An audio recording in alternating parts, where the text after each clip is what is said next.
España no está dividida en dos zonas delimitadas por la línea de fuego.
Evidentemente es un gran, como político es obvio, es evidente, ¿no? Es realmente el personaje más destacado de lo que es la Segunda República, fue un gran escritor, tiene novelas realmente muy buenas y bueno, llegó a ser hasta Premio Nacional de Literatura. Hay una bibliografía extensísima sobre su obra y lo único que ocurre es que todavía habría que reivindicarlo más para que la gente acabase con ese mito, con esa leyenda negra. Tenía el Estado en la cabeza y las medidas a tomar para llegar a que España llegara a un Estado moderno como eran los otros países de la Europa occidental. Es un momento para recuperar aquellos personajes de la República que nos tuvieron ocultos durante tanto tiempo.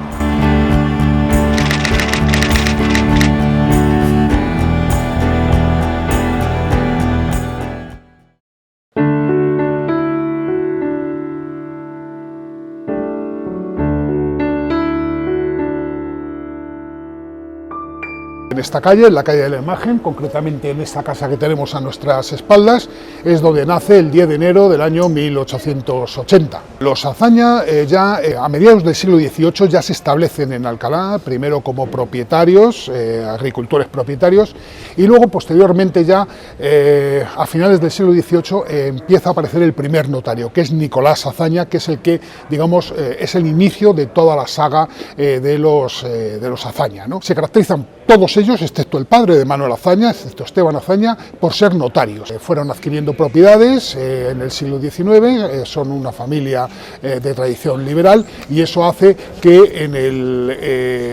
que vayan poco a poco obteniendo más presencia política en la ciudad. Sí, esta es una de las casas que compran, ¿no? Tenían varias casas en Alcalá, al mismo tiempo tenían varias propiedades, tenían tierras, tenían los barrancos de Azaña, reciben precisamente ese nombre, tenían también muchas tierras de cultivo de vino, se convirtieron de hecho en los más importantes cosecheros de vino que había en Alcalá en aquella época, pero también tenían una fábrica de tejas y de ladrillos, una cerámica, llegaron a tener una fábrica de baldosines, es decir, que llegaron a tener un cierto poder económico y por lo tanto también político, porque algunos de los miembros tuvieron cargos en el Ayuntamiento de Alcalá. Por ejemplo, Esteban Azaña, el padre de Manuel, fue alcalde de Alcalá en varias ocasiones. El hermano de Azaña, Gregorio Azaña, también fue concejal del Ayuntamiento de Alcalá, es decir, que fueron personas siempre muy comprometidas, pero Azaña nunca supo que enfrente de su casa había nacido Cervantes, porque el descubrimiento de que esa era la casa natal de Cervantes corresponde a Astrana Marín, que la descubre a principios de los años 40 y lo publica a principios de los años 40. Como Azaña muere en 1940, el 3 de noviembre de 1940, en Montauban, en Francia, nunca supo que exactamente enfrente de su casa era donde había nacido Cervantes. Y eso que Azaña fue cervantista, es decir, tiene también publicadas algunas obras sobre Cervantes y desde luego era una persona que le encantaba el Quijote. Lo que ocurre es que el problema de Azaña es una sucesión de muertes que se producen en su infancia. Es decir, cuando él tiene 9 años muere su madre. Inmediatamente después muere su abuelo, con el que estaba muy unido. El día que cumple los 10 años, el 10 de enero, fallece su padre. Y luego, Poco después fallece el hermano pequeño, Carlos. Todo eso se produce entre 1889 y 1992, es decir, que todos son 1892, es decir, que es una sucesión todo pues, de fallecimientos, ¿no? Todo eso marcará muchísimo a Azaña, y la visión además que Azaña tenga de la casa, él llama siempre la casa triste, la casa oscura, claro, una casa pues ensombrecida con tantas muertes, y al mismo tiempo pues marcará la imagen que tenga también de la ciudad, ¿no? Él decía que se le revolvía un poco los humores cada vez que volvía a Alcalá. Pero luego también hay una circunstancia, y es que en cuanto cumple 13 años, su abuela, que es la que se queda encargada de él, una vez que ya fallecen los padres, lo que hace es mandarle interno al colegio del Escorial para que iniciara sus estudios de lo que sería enseñanza media, y luego posteriormente los inicios de estudio de Derecho que no acabará en el Escorial. Llega un momento en el que pues sufre una crisis religiosa y lo que hace es retornar a Alcalá, y donde se licencia será en la Universidad de Zaragoza, y posteriormente obtendrá el doctorado en la Universidad de Madrid. Después de un tiempo en el que está en Madrid, Azaña retorna a Alcalá en torno a 1903, y aquí estará hasta el año 1910 aproximadamente, ocupándose de los negocios familiares, ¿no?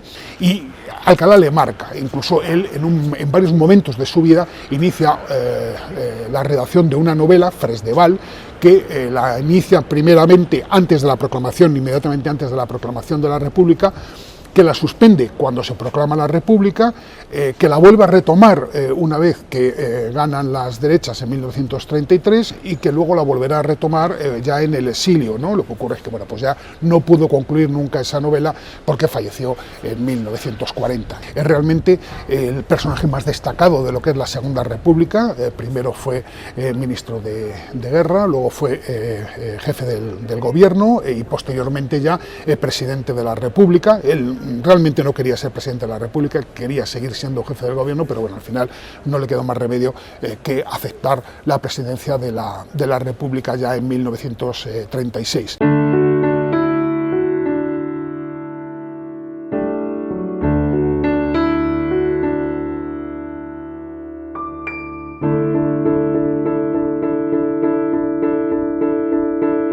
Aquí, el 13 de noviembre de 1937, viene el presidente de la República, Manuel Azaña, a hacer una visita oficial procedente de Madrid, camino de los frentes de Guadalajara.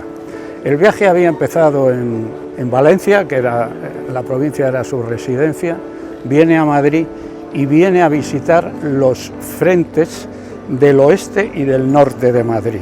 Van hacia Guadalajara y naturalmente tienen que pasar por Alcalá. Era su pueblo. En sus memorias, nada más pasar o acercándose al arroyo de Torote, él siente como un mariposeo porque ve las hileras de chopos que bordean las riberas de Henares. En el centro va él, hacia el final de la plaza, y comienza el desfile de las tropas. Las tropas debieron coger uno de los dos laterales de la plaza para enfilar la calle de Libreros y hacer el desfile precisamente desde aquí hacia la calle de Libreros. Le suben al primer piso de la conocida como Casa de la Cubana, que es la casa que hace esquina entre la calle de Libreros y la calle del Tinte.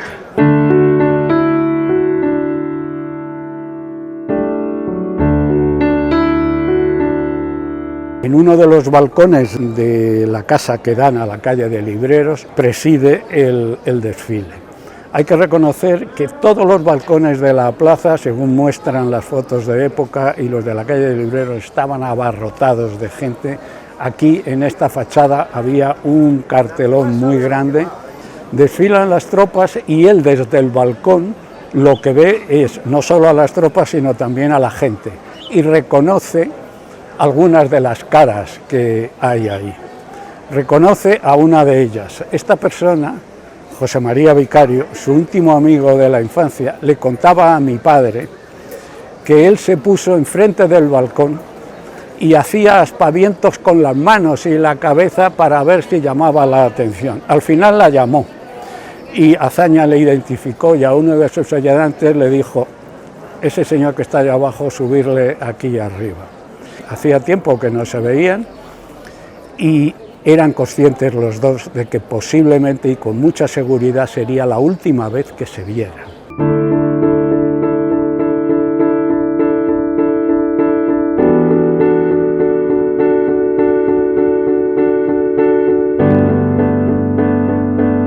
Azaña fallecería con 60 años. Vicario, que tenía 5 más, fallecería con 88. Pero Vicario, que guardó, como sabemos, las cartas de Azaña, a mi padre, a la pregunta de por qué usted guardó esos documentos, dijo, pues mira, Julio, desde que éramos jovencitos, oyéndole hablar, viendo cómo razonaba, cómo escribía, yo siempre pensé que este hombre tenía que llegar a algo en esta vida. Dice, lo que nunca pensé es que llegara a jefe del Estado español.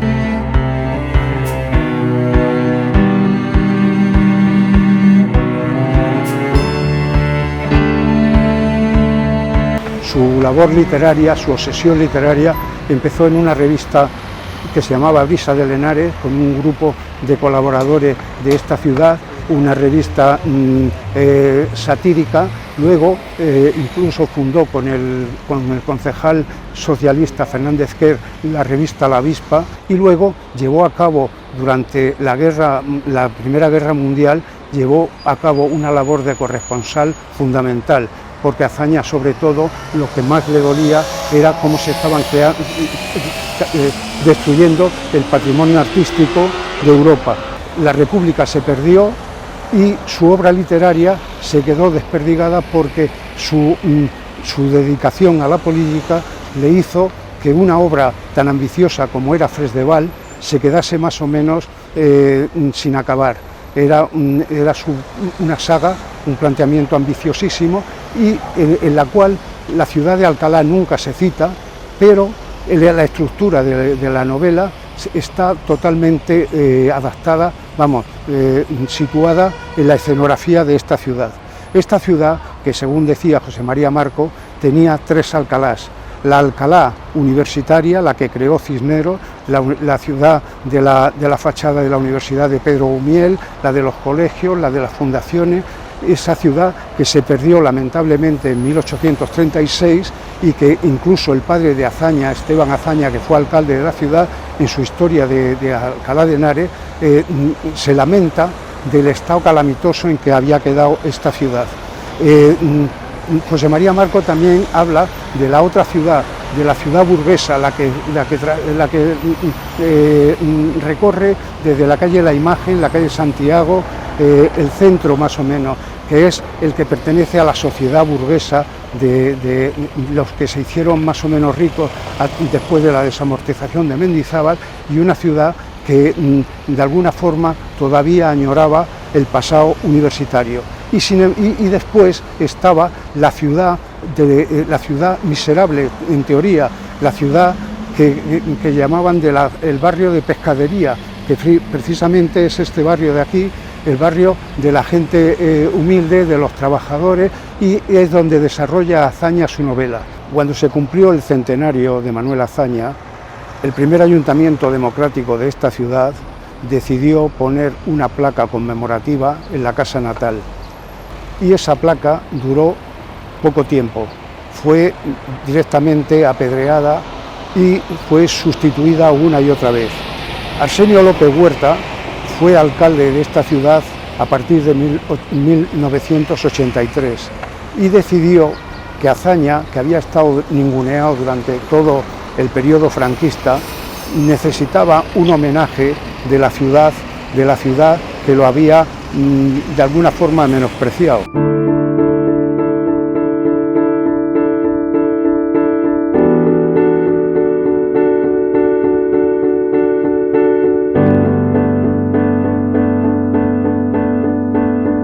Lamentablemente esta ciudad sigue sin tener una fundación Azaña, sigue sin tener un reconocimiento desde el punto de vista cultural, igual que ocurrió con la figura de Cervantes cuando decidieron acabar con el Centro de Estudios Cervantinos.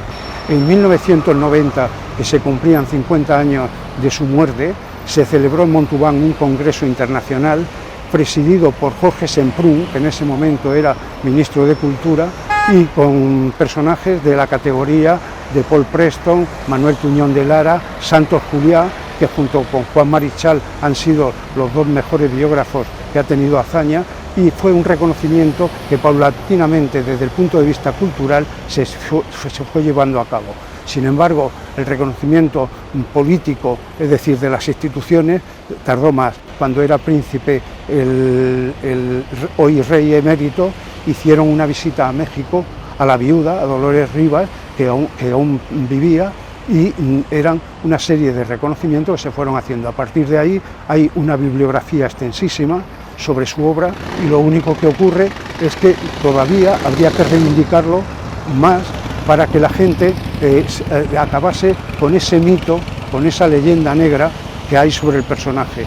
Yo creo que es momento de llevar a cabo una reivindicación total del personaje y que la gente conozca al personaje a través de su obra política y también y sobre todo a través de su obra literaria, para que vean qué planteamiento y qué imagen tenía Azaña de esta ciudad.